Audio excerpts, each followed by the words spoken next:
Keep the hands up.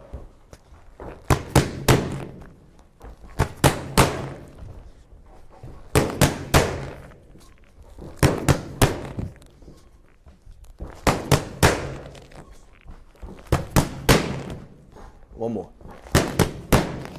You see, I love a good lead hook, man, because when you got a good lead hook, you got to earn it.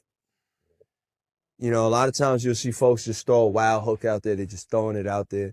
And they're not realizing that a good hook is either all about making sure that the timing is right and making sure that you're in the right position. We talked about that earlier in terms of footwork, where you need to be, right? A good hook where you're inside, close quarter, you're good. But if you're not in the right position, you find yourself throwing a really wild shot.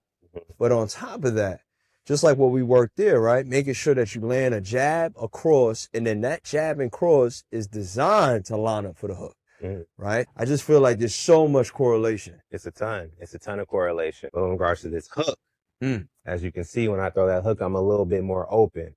I have a little bit more risk associated with that hook, opposed to the other two shots that we were talking about earlier. But if we're in close quarters and I'm throwing that hook, if it hits, it's going to be a good hit. Right. But it leaves you a little bit more exposed. And you can miss. So with those growth stocks, we're thinking of stocks that are looking to continuously grow. Right. So they're not as stable as a value stock. Right. So there's a little bit more risk associated with it. That might be something like your NVIDIA types of stocks, who are doubling down, reinvesting back into their company because they feel like there's an opportunity to keep growing. If it hits, it hits. And that's what I love most about boxing. Now that I'm in the life insurance space and when I'm working with my clients in life insurance, I try to explain to them everything in life comes down to strategy, right? Like strategy is baked into every decision that you're making.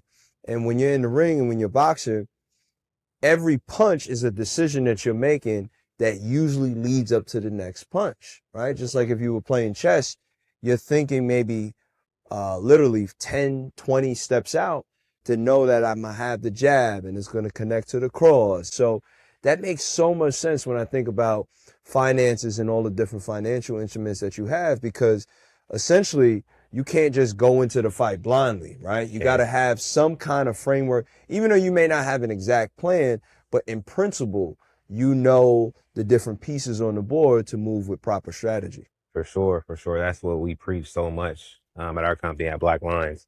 We talk about comprehensive financial planning because everything is connected.